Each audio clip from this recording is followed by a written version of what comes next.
The United States Supreme Court has unanimously reversed the Colorado court's ruling in a 9-0 decision. Trump will stay on the ballot. How is it going, guys? Welcome back to UnwokeThoughts. Today we are talking about the Supreme Court decision. Yes, they overruled the Colorado Supreme Court in a 9-0 decision that says that Trump will stay on the ballot in Colorado. I think we all kind of knew that this was coming, but I think it is kind of heartening to see the fact that every single one of the Supreme Court justices sided with Trump on this matter. But this ruling was just put out today on March the 4th, Monday. And they said, and this is a quote from the actual ruling, they said, for the reasons given, responsibility for enforcing Section 3 against federal office holders and candidates rests with Congress and not the states. The judgment of the Colorado Supreme Court, therefore, cannot stand. All 9 members of the court agree with that result. The judgment of the Colorado Supreme Court is reversed. The key thing here is their ruling about who gets to enforce Section 3 of the Constitution when it comes to these candidates. And if you look down here on the bottom, now Section 3 kind of goes into, requirements for vice presidents, senators, and then it has this clause here about disqualification or impeachment. And it says here, judgment in cases of impeachment shall not extend further than to removal from office and disqualification to hold and enjoy in any office of honor, trust, or profit under the United States. But the party convicted shall nevertheless be liable and subject to indictment, trial, and judgment, punishment according to the law. So they are saying that removal from office, impeachment, disqualification, it does not fall on the court system. So that's what Colorado tried to do. They tried to make a ruling that said Trump could not be on the ballot. And the U.S. Supreme Court here is saying, no, this is not a duty of the court system in Colorado. This is a duty of Congress specifically to disqualify someone, to impeach someone, and to remove someone from office. This is not your job. So Colorado was essentially trying to circumvent this process in order to disqualify Donald Trump from the ballot. But Donald Trump, of course, was very excited about this ruling, and rightfully so.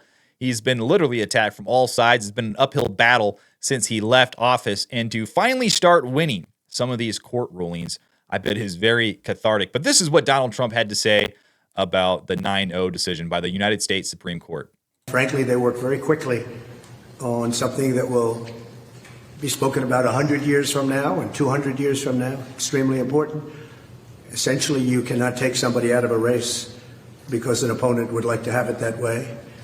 And it has nothing to do with the fact that it's the leading candidate, whether it was the leading candidate or a candidate that was well down on the totem pole. You cannot take somebody out of a race.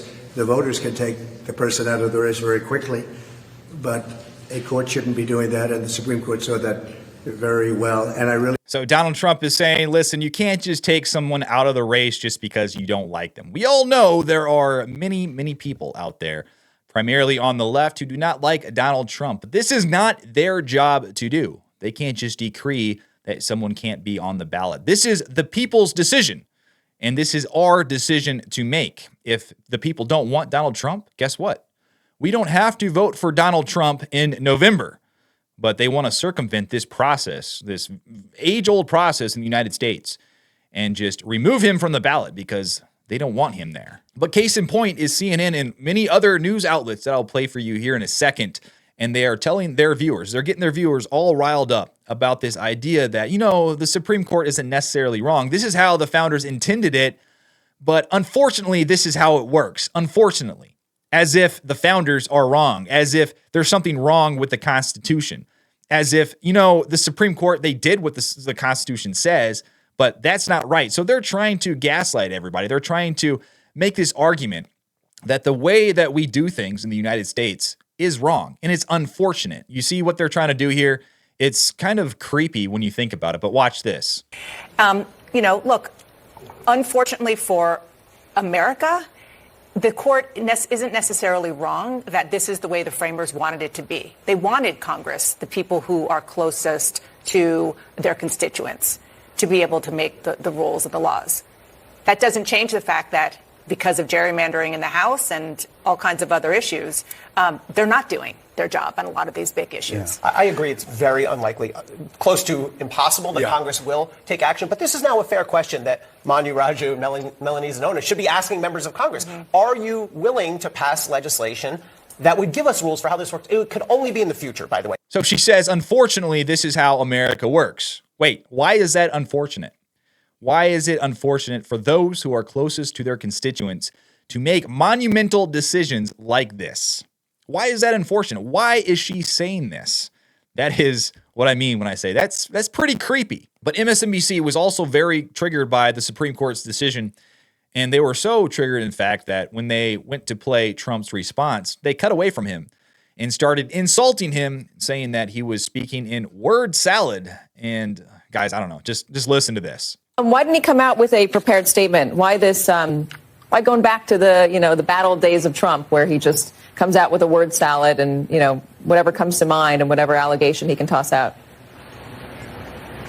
That's a great question, Katie, and one that I'll be trying to answer today. Donald Trump has displayed more discipline over the course of this campaign than some of his previous ones in these moments. Not really what you saw here today. Clearly not a prepared statement. Clearly not especially focused on the ruling today. But I think goes to the point that he sort of looks at all of these cases holistically, and he tries to argue that they're all related. He's trying to make the case that somehow this is all coordinated by the White House to go after him, and taking advantage of the fact that he's going to have a lot of eyeballs on him because of the Colorado ruling today. But this is it, right?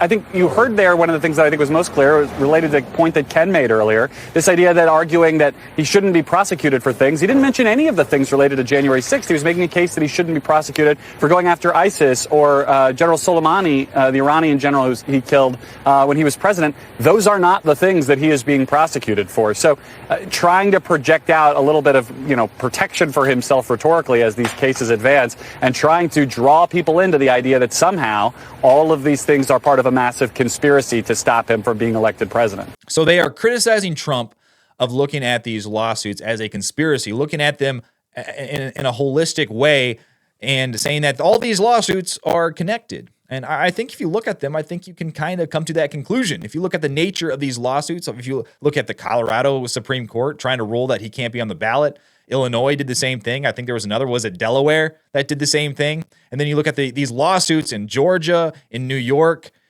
I think that you can kind of see Donald Trump's point. If you were attacked from all angles like this, and you had rulings, crazy rulings against you, I think you would start connecting the dots as well. But I think probably the craziest thing that I saw that came from any media personality is this tweet right here by Keith Olbermann. And he said, the Supreme Court has betrayed democracy. Its members, including Jackson, Kagan, and Sotomayor, have proved themselves inept at reading comprehension, and collectively the court has shown itself to be corrupt and illegitimate.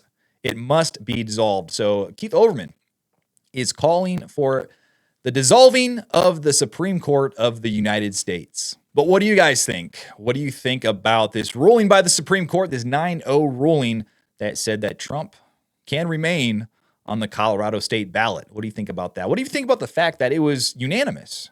And what do you think about the mainstream media's response to this ruling? Let me know what you think down below in the comments. Like and subscribe to my channel. I would really appreciate it. But until then, I will see you on the next one.